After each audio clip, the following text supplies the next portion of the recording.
এই আইনশৃঙ্খলা বাহিনী প্রধানত দায়িত্ব পালন করে ভোটের ক্ষেত্রে। যেই পুলিশ যেই বাহিনীগুলো কাজ করে সেই বাহিনীগুলোর সক্ষমতা অথবা তাদের প্রায়োগিক যে ক্ষমতা দেখাবার জায়গা সেটি এখন যে পর্যায়ে আছে সেটিকে আপনি কিভাবে বলবেন নির্বাচনের সময় যে আরও তাল তৈরি হবে, আরও যে পরিস্থিতি তৈরি হবে সেখানে আমার যদি বল প্রয়োগ করবার, শক্তি প্রয়োগ করবার সুযোগ থাকে সেটা প্রতিরোধ করবার ক্ষেত্রে, সেই সুরক্ষা দেওয়ার ক্ষেত্রে এই আইন শৃঙ্খলা বাহিনী কিভাবে শক্তিশালী অবস্থায় যাবে?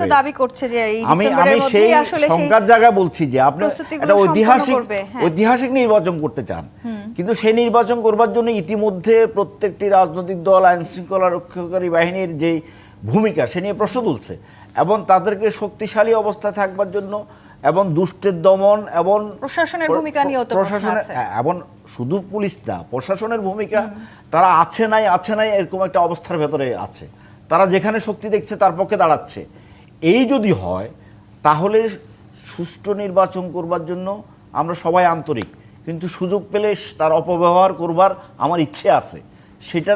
সেটা প্রতিকার করার জন্য, সুরক্ষা দেওয়ার জন্য হয়তো এই প্রতিষ্ঠানগুলো, সেই প্রতিষ্ঠানগুলো যদি কার্যকর না থাকে, সেগুলো যদি যথাযথ ভূমিকা রাখার মতো শক্তিশালী অবস্থানে না যায়, তাহলে সেই আশা যে প্রত্যাশাটাই করছি সেটা কীভাবে সুরক্ষা হবে? ইতিমধ্যে আমার কাছে এখন পর্যন্ত মনে হয় না যে আইনশৃঙ্খলা বাহিনী বা প্রশাসন যে অবস্থার ভেতরে আছে তারা আমরা ফেব্রুয়ারিতে নির্বাচনের জন্য প্রস্তুত। জি, সৈয়দ ইমরান সালেহ প্রিন্স, বিএনপিকে শান্ত রাখার এক ধরনের প্রচেষ্টা হিসেবে দেখার চেষ্টা করেছেন ডক্টর জাহিদুর রহমান আজকের এই প্রেস ব্রিফিংয়ে, সেটি আসলে হতে পারে কিনা সেই প্রশ্ন তো সত্যিই আছে। আবার আসলে যেভাবে বলা হচ্ছে যে প্রস্তুতিগুলোর কথা বলা হচ্ছে এগুলো খুবই বেসিক প্রস্তুতি, কিন্তু আসলে মূলত যে জায়গাগুলো নিয়ে আমরা আসলে বিরোধের জায়গায় এখনো দাঁড়িয়ে আছি, সেই বিরোধ কিংবা সেই সংস্কার কিংবা সেই বিচার কাজ, সেই সব কিছু আলোচনা এখন আপনার কি মনে হয় যে ডিসেম্বরের মধ্যে সেই জায়গাগুলোতে ঐক্যে পৌঁছাতে পারবো আমরা? ধন্যবাদ আজকের এই শোতে আমাকে আমন্ত্রণ জানানোর জন্য, এবং একই সাথে ডক্টর জাহিদ এবং স্বপন ভাই তাদেরকেও শুভেচ্ছা জানাচ্ছি, দর্শক শ্রোতাদেরকে শুভেচ্ছা জানাচ্ছি। ডক্টর জাহিদ বলেছেন যে বিএনপিকে শান্ত রাখার জন্যই কিনা, তো বিএনপি তো অশান্ত না, বিএনপি তো শান্তই আছে। অশান্ত যদি বিএনপি হতো তা অনেকে বেশি তো অশান্ত হয়ে ওঠে না। তো যাই হোক, যেটা বলছি, আবার আপনি বলছেন যে এইটা মানে ডিসেম্বরের মধ্যে মানে সংস্কার এবং বিচার, দেখুন আমরা আগেই বলেছি সংস্কার এবং বিচার এটা একটা চলমান প্রক্রিয়া। এখন এর আগে প্রধান উপদেষ্টা মহোদয় তিনি কিন্তু বলেছিলেন যে রাজনৈতিক যে ঐক্যমত্য যেটুকু হয় সংস্কারের ব্যাপারে সেইটুকু আমরা করে, যেগুলো তো হবে না সেগুলো নিয়ে আমরা নির্বাচনে, আমরা রাজনৈতিক দলগুলো আপনার যার ম্যানিফেস্টো নিয়ে আপনার নির্বাচন করবে। আমরা প্রধান উপদেষ্টার সেই কথাতেই আস্থা বিশ্বাস রেখে কিন্তু সংস্কার কমিশনের সাথে আলোচনা করছি, এবং এই পর্যন্ত আপনাদের মানে সংস্কার ঐক্যমত্য কমিশনের সাথে আমাদের যে বা অন্যান্য রাজনৈতিক দলের যে আলোচনা হয়েছে, ঐক্যমত্য কমিশন যে দলিল হাজির করেছিল বা করছে, সেখানে এখন পর্যন্ত প্রায় 89.79% বিষয়ের সাথে বিএনপি কিন্তু একমত। বিএনপি এই সব গণতন্ত্রের প্রশ্নে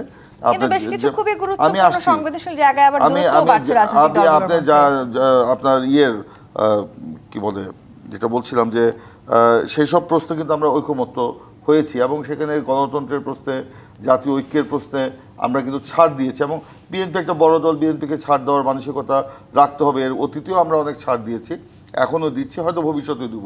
কিন্তু যেসব বিষয়ে দেশের গণতন্ত্রের সংস্কৃতির সাথে সংস্কৃতির পরিপন্থী যেসব বিষয় আপনার সরাসরি জনগণের তার প্রতিনিধি নির্বাচনের ক্ষেত্রে জনগণের অধিকারকে হরণ করে নেয়, সেগুলোর ব্যাপারে তো বিএনপি কোনো ছাড় দিবে না। ইমরান সাহেব, একটা প্রশ্ন একটু আপনাকে আমি করতে চাই। আজকের এই সংবাদ সম্মেলনে প্রেস সচিব বলেছেন নির্বাচন সামনে রেখে অনেক পায়তারা হয় যাতে আইন শৃঙ্খলা পরিস্থিতির অবনতি হয়। সেটি আসলে যদি পরিস্থিতির অবনতি হয়, হ্যাঁ, সেই পরিস্থিতি মোকাবেলার জন্য কতখানি প্রস্তুত আছে এই অন্তর্বর্তী সরকার? আমি বলি, তারপরে এখানে ডক্টর স্বপন ভাই কিছু প্রশ্নের মানে বিষয়ে আলোকপাত করেছেন যে আইন শৃঙ্খলা রক্ষাকারী বাহিনীর উপরে আস্থা রাখতে পারছেন না। হ্যাঁ, আমরাও যে পুরোপুরিভাবে আস্থা রাখতে পারছি সেটাও আমরা বলছি না, কিন্তু এই যে আপনার বিগত 15 বছর আইন শৃঙ্খলা রক্ষাকারী বাহিনীকে আওয়ামী লীগ করায়ত্ত করে দখল করে এই আইন শৃঙ্খলা বাহিনীর যে প্যাটার্নটাই চেঞ্জ করে দিয়েছে, সেইখান থেকে কিন্তু আমরা কতটুকু বের হতে পেরেছি এটা কিন্তু বড় প্রশ্ন।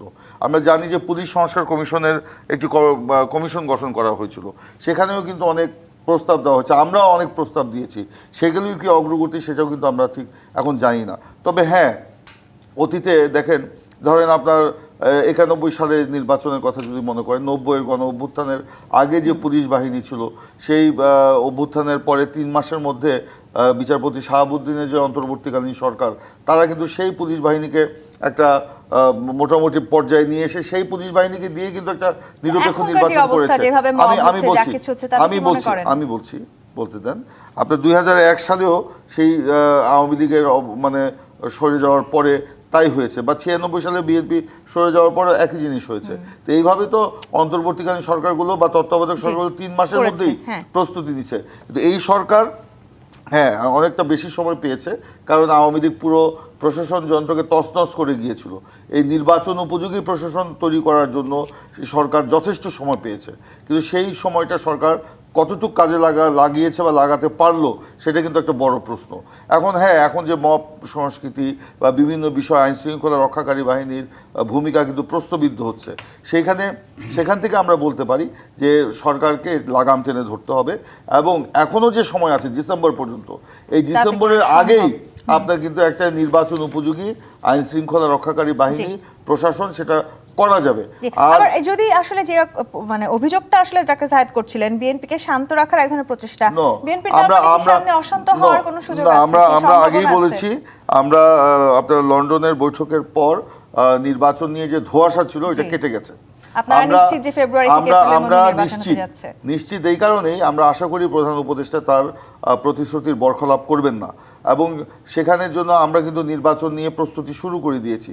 হ্যাঁ, আমরা দেখতে পাচ্ছি যে সেই লন্ডন বৈঠকের পর কিছু কিছু রাজনৈতিক দল, তারা আপনার এই লন্ডন বৈঠকে যারা খুশি হতে পারেন নাই, তারা কিন্তু এমন বিষয় সামনে নিয়ে আসছে অবাস্তব, অলীক এবং এমন কিছু বক্তব্য, উস্কানিমূলক বক্তব্য দেওয়া হচ্ছে। এখানে বিভিন্ন মানে ক্যাওয়াস, কনফিউশনকে ইনভাইট করা হচ্ছে। কিন্তু আমরা বলবো দেশের স্বার্থে, নির্বাচনের স্বার্থে, গণতন্ত্রের স্বার্থে, জনগণের স্বার্থে, এবং এই যে স্যাক্রিফাইসটা আমাদের ছাত্র জনতা করলো বা গত 15 বছরের যে আন্দোলনে আমাদের যে শহীদ হয়েছে, তাদের রক্তের ঋণ যদি আমাদের পরিশোধ করতে হয়, অবশ্যই আমাদেরকে একটি অবাধ, সুষ্ঠু, নিরপেক্ষ নির্বাচনের দিকে যেতে হবে। রহমান, যে অভিযোগটি ডক্টর ইমরান সালেহ প্রিন্স করলেন, ডক্টর সৈয়দ ইমরান সালেহ প্রিন্স, এই যে আমরা আসলে যখন নির্বাচনের কথা বলছি কিংবা লন্ডনে আসলে যে বৈঠক হলো, সেই বৈঠকের পরে নানান রকম আসলে ইস্যু সামনে নিয়ে আসা হয়েছে। আপনি নিশ্চয়ই জানেন এনসিপি তারা জনসংযোগ করছে 64টি জেলায়। এনসিপির নাহিদ ইসলাম তিনি আজকে বলেছেন সংস্কার ছাড়া কোনো পক্ষ নির্বাচনে গেলে আমরা তার বিরুদ্ধে যাব। তার মানে রোজার আগে সংস্কার ছাড়া সব পক্ষকে এক জায়গায় নিয়ে আসা, সব রাজনৈতিক দলকে এক জায়গায় নিয়ে আসা আদৌ কি সম্ভব? মানে এক জায়গায় নিয়ে আসার চেষ্টা গায়ের জোরে কেন করব? দীর্ঘ আলোচনা হচ্ছে বাংলাদেশের ইতিহাসে এই প্রথমবারের মতো রাজনৈতিক দলগুলো সিরিয়াসলি এনগেজড হয়েছে একমত হওয়ার জন্য। এরপর আমরা একমত হব না, এই সংস্কার, মৌলিক সংস্কার, এটা মানতেই হবে। এটা না মানলে জুলাই চার্টার আমি সাইন করব না, জুলাই চার্টার সাইন না করলে নির্বাচনে যাব না, বা এখন নির্বাচন প্রতিহত করব ধরনের যদি আওয়াজ হয়, আমি সরি এভাবে বলার জন্য, এগুলো এক ধরনের ফ্যাসিস্ট চিন্তা।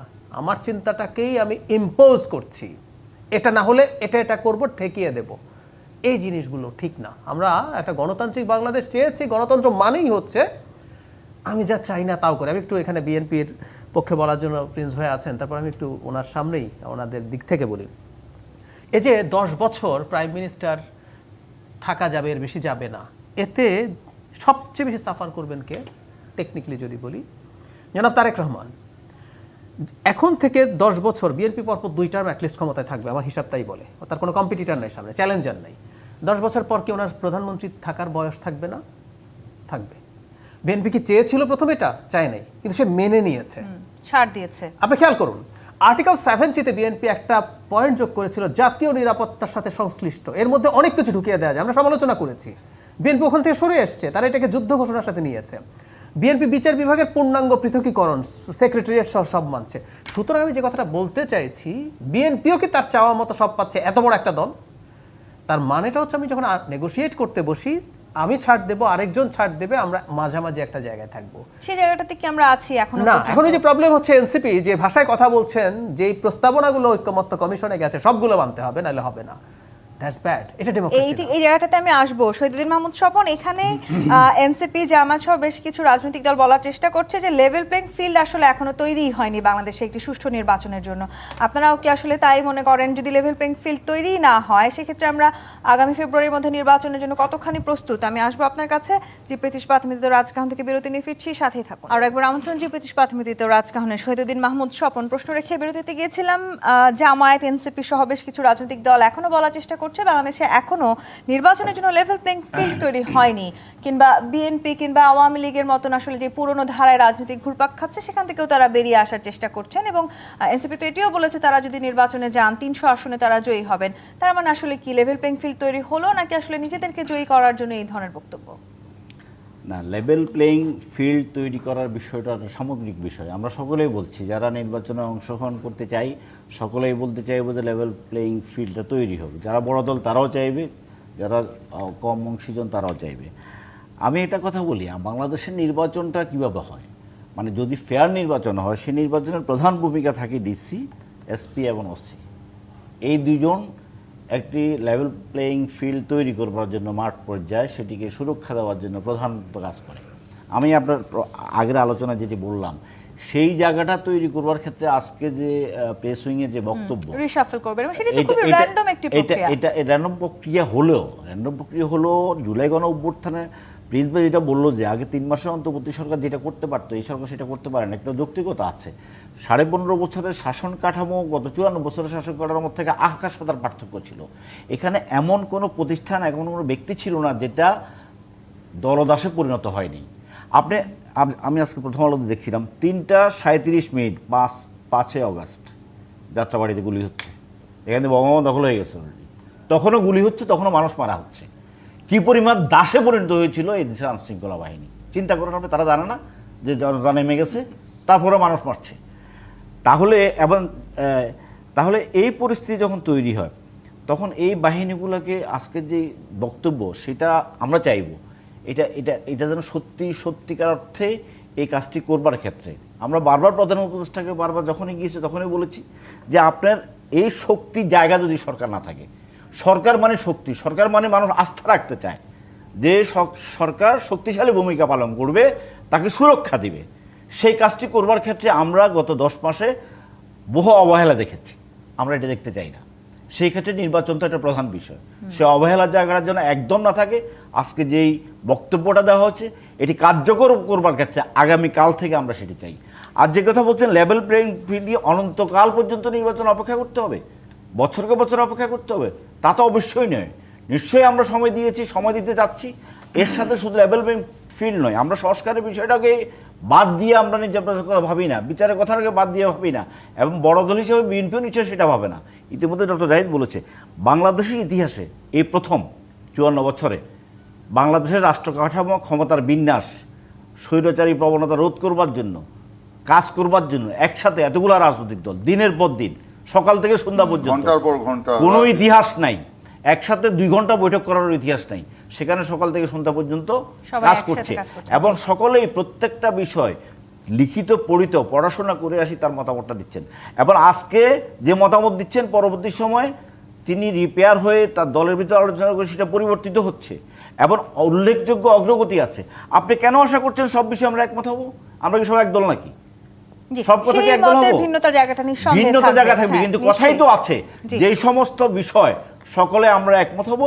আমরা অনুরোধ করব, বিএনপি একটা বিষয়ে একমত হচ্ছে না, বিএনপি একটা বড় স্টেক হোল্ডার বাংলাদেশের রাজনীতিতে, আমরা বিএনপিকে সেটা অনুরোধ করব।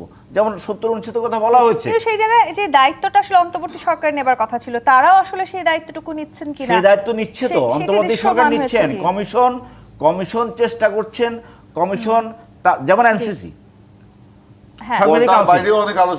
আমি এরা আলোচনা, যেমন এনসিসি বিষয়ে আমরা কঠোর অবস্থানে ছিলাম। আমরা মনে করেছি ক্ষমতার ভারসাম্য, প্রধানমন্ত্রীর ক্ষমতার লাগাম টানার জন্য এটা গুরুত্বপূর্ণ বিষয় ছিল, কিন্তু সেটার থেকে আমরা সরে এসেছি। এটা কমিশনের উদ্যোগ ছিল, বিএনপি আপত্তি করেছে, আমরা বলেছি তাহলে একটা নিয়োগ প্রতিষ্ঠান হিসেবে এটা তৈরি হোক, এবং 3-4টি সাংবিধানিক প্রতিষ্ঠান নিয়োগ হোক। স্বপন, এই যে ছাড় দেওয়ার বিষয়গুলো আপনি আলোচনা করছেন, সেই ছাড় দেওয়ার পরেও আসলে বেশ কিছু ইস্যুতে এসে বারবার রাজনৈতিক দলগুলো আটকে যাচ্ছে। সৈয়দ ইমরান সালেহ প্রিন্স, এই মুহূর্তে বিএনপির পরে আসলে জামায়াত ইসলাম কিংবা এনসিপি যে কথা বলছিলেন শহীদুদ্দীন মাহমুদ স্বপন, তারাও তো আসলে খুব গুরুত্বপূর্ণ একটি ভূমিকা রাখছে বাংলাদেশের রাজনীতিতে। তারা নতুন সংবিধানের দাবি করেছেন, তারা নির্বাচনী পদ্ধতিকে পিআর পদ্ধতিতে পরিবর্তনের কথা বলছেন, এবং জামায়াত ইসলাম খুব সুস্পষ্ট হয়ে বলেছে এই দাবিগুলো যদি না মানা হয় তাহলে একটি যেন তেন নির্বাচন হয়তো হতে পারে। কিন্তু তাতে ফেব্রুয়ারিতে নির্বাচনে আসলে তাদের কোনো অসুবিধা নেই। দেখুন, বিএনপি কোনো যেন তেন নির্বাচনে বিশ্বাস করে না। বিএনপি একটা প্রতিযোগিতামূলক, প্রতিদ্বন্দ্বিতামূলক, উৎসবমুখর নির্বাচন চায়। সেই কারণেই বিএনপি এই যে এখন যেই ছাড়গুলো দিচ্ছে জাতীয় ঐক্যমত্য সৃষ্টি করার জন্য, যেটা স্বপন ভাই বা ডক্টর জাহিদ বললেন, তো এইটার উদ্দেশ্যটা কি? যে আমরা সবাই মিলে যেন এই যে জুলাই অভ্যুত্থানের যে আকাঙ্ক্ষা, গণ আকাঙ্ক্ষাকে যেন আমরা একসাথে বাস্তবায়ন করতে পারি, সেটারই উদ্দেশ্যে কিন্তু আমাদের এই একমত হওয়া। এখন আপনি ধরেন ঐকমত্য কমিশন একটা দলিল হাজির করেছে। কি দলিল হাজির করেছে? যে এইগুলো সংস্কার হওয়া প্রয়োজন, তাদের কাছে এগুলো আসছে, তো সেইগুলোর উপরেই তো আলোচনা হবে। আর দলিলের বাইরের কোনো বিষয় নিয়ে এসে আপনি যদি এখানে আলোচনা করেন জাতীয় নির্বাচনের আগে স্থানীয় সরকার নির্বাচন, পিআর পদ্ধতিতে নির্বাচন ইত্যাদি ইত্যাদি, তাহলে তো আপনার কোনো আলোচনা আগাবে না। যদি আগাতে হয় একটা জায়গায় তো রাখতে হবে। এতদিন বলা হচ্ছিল বিএনপি নাকি সংস্কার বিরোধী, সংস্কার চাচ্ছে না, সংস্কারের প্রতিবন্ধকতা সৃষ্টি করছে। গত কয়েকদিন আমি আসছি, রাজনৈতিক দল অর্থাৎ বিএনপির কারণে আসলে বারবার এটা বানোয়াট, ভিত্তিহীন, উদ্দেশ্যমূলক, এবং সেগুলো মানে বিএনপিকে অবজ্ঞা করার শামিল। বিএনপির মতো একটা রাজনৈতিক দল যারা ক্ষমতায় ছিল জনগণের ভোটে, যারা জনগণের ভোটে আবার ক্ষমতায় আসতে চায়, যাদের স্টেক হোল্ডার জনগণ, তাদেরকে এরকম অবজ্ঞা করা, এটা ওই নবীন দলের পক্ষে শোভা পায় না। সরি টু সে, বলেই ফেললাম। তো আজকে যে ভাষায় তারা কথা বলে, একটু আগে বলছিলেন যে রাজনৈতিক সংস্কৃতি তারা পরিবর্তন করতে চায়। এই যে 2 দিন আগে তারা, আমি দেখলাম রোড মার্চের নামে নাকি পদযাত্রার নামে গাড়ি যাত্রা করে তারা বিভিন্ন জায়গায় যে আপনার সমাবেশ করছে, নির্বাচনী সমাবেশ হচ্ছে, তাদের প্রার্থীদেরকে পরিচয় করে দিচ্ছে, কিন্তু ব্যানারে লেখা আছে কি জুলাই আগস্টের গণ অভ্যুত্থানের বার্ষিকী উদযাপন, তাদের নিহত আহতদের পরিবারকে সান্ত্বনা দিতে গিয়েছে, কিন্তু ওখানে প্রার্থী পরিচয় করে দিচ্ছে, নির্বাচনী বক্তৃতা করছে। এবং 2 দিন আগেই তাদের এক নেতা যেভাবে মানে আওয়ামী স্টাইলে যে বক্তব্য দিল, চোখ মানে মনে হয় বের হয়ে যাচ্ছে, যে বিএনপিকে হুঁশিয়ার করে দিতে চায়। কাকে বিএনপিকে আপনি হুঁশিয়ার করে দিতে চান? আজকে আবার বলেছেন যে জনগণ যদি না থাকে তাহলে হাসিনা কাউকে দিল্লিতে পালাতে হয়, কাউকে লন্ডনে যেতে হয়। এই যে হাসিনার সাথে আপনি বিএনপিকে আপনি আওয়ামী লীগের সাথে মিলাতে চান, আপনি বিএনপির ওজনই তো বুঝেন না, আপনি রাজনীতিই তো বুঝেন না। বিএনপি 15 বছর এই দানবীয় সরকারের বিরুদ্ধে আন্দোলন করেছে, তখন আপনারা আওয়ামী লীগের ছায়াতলে বিভিন্ন কমিটির মধ্যে অন্তর্ভুক্ত থেকে আওয়ামী লীগের আপনার রসদ খাওয়ার চেষ্টা করেছেন। বিএনপি সেটা করে নাই। এইসব বলে আমি সরি টু সে, আমি একটু মানে খুব আবেগপ্রবণ হয়ে যাচ্ছি। চেষ্টা করছে যে প্রভোগ করা হচ্ছে, এগুলো আমরা বলতে চাই না। এখন আপনি একটু আগে লেভেল প্লেইং ফিল্ডের কথা বললেন, দেখেন আপনি তো একজন সাংবাদিকতা করেন এবং দীর্ঘদিন এগুলোর সাথে জড়িত। লেভেল প্লেইং ফিল্ড বলতে কি বুঝেন? আমরা সবাইকে সমান সুযোগ দেওয়া। এখন কি বিএনপি ক্ষমতায় আছে? বরঞ্চ ওই নবীন দলের 2 জন প্রতিনিধি এখনো ক্ষমতায় আছে। তারা উপদেষ্টা পরিষদে থেকে পুরো সরকারকে প্রশ্নবিদ্ধ করার চেষ্টা করছে। বিএনপির কেউ তো আপনার কোনো সদস্য নাই। এখন যদি লেভেল প্লেইং ফিল্ড এটা বলেন যে ওই এনসিপি, জামাত, ইসলামী আন্দোলনের যে আকার, সেই আকারে বিএনপিকেও নেমে আসতে হবে, তাহলে বিএনপিকে টুকরো টুকরো করে ফেলতে হবে। তো আজকে এই লেভেল প্লেইং ফিল্ড হবে কখন? লেভেল প্লেইং ফিল্ডের মানেটা কি? সকলের জন্য সমান সুযোগ। আপনি যদি সরকার বিএনপিকে এক চোখে দেখতো আর এনসিপি কে যদি আরেক চোখে দেখে, তাহলে না আপনার লেভেল প্লেইং ফিল্ড। আপনি নিশ্চয়ই জানেন যে জাতীয় সমাবেশ করতে যাচ্ছে জামায়াত ইসলামী, এবং তারা বলেছে আগামী নির্বাচনের মধ্য দিয়ে রাষ্ট্র ক্ষমতায় যেতে তারা সর্বোচ্চ শক্তি প্রদর্শন করবে এবং ইসলামিক ভোটগুলোকে এক বাক্সে আনার তারা প্রচেষ্টা চালাচ্ছে। এবং তারা যে 7টি দাবি করেছে সেই দাবিতে তারা অনড় অবস্থানে আছেন, এবং সেই সমাবেশ থেকে তারা সেই 7টি দাবিতে সমাবেশের লাখো লাখো নেতা কর্মীর কে হাজির করার একজন টার্গেটও নিয়েছেন। তার মানে জামায়াত ইসলামী কি আসলে তাদের অবস্থানে অনড় থাকলে নির্বাচন কতখানি প্রভাবিত হতে যাচ্ছে? আমি মনে করি না যে খুব অনড় থাকবে। আপনি যে কোনো পলিটিক্যাল পার্টি সে যে কথা বলবে সামনে, এর ভেতরে অনেক হিডেন মিনিং থাকে, হিডেন ইন্টেনশন থাকে। এটা আমাদের দেশে শুধু না, এটা সারা পৃথিবীতে রাজনীতি বিষয়টাই এরকম।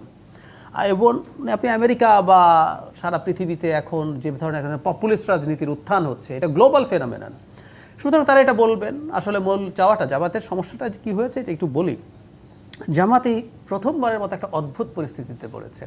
মানে তাকে এখন একটা প্রধান বিরোধী দল হয়ে উঠতে হবে, উপায় নেই। ও হতে চেয়েছে, আমি মনে করি না। বিএনপির তো আসলে এখন আর জামাতকে দরকার নেই। বিএনপির জামাতকে কেন দরকার ছিল? 2001 সালে জোট করেছিল তার আগে, কারণ আওয়ামী লীগ যখন বিএনপির প্রতিদ্বন্দ্বী থাকে, হাড্ডাহাড্ডি যখন লড়াই হয়, প্রতিটা সিটে 20, 25, 30 হাজার যে ভোট জামাতের আছে, সেটা যদি যুক্ত হয়, সেটা যার দিকে যুক্ত হবে সেটা তার জন্য সুবিধা হয়। তো যখন আজকে আওয়ামী লীগ নাই, তখন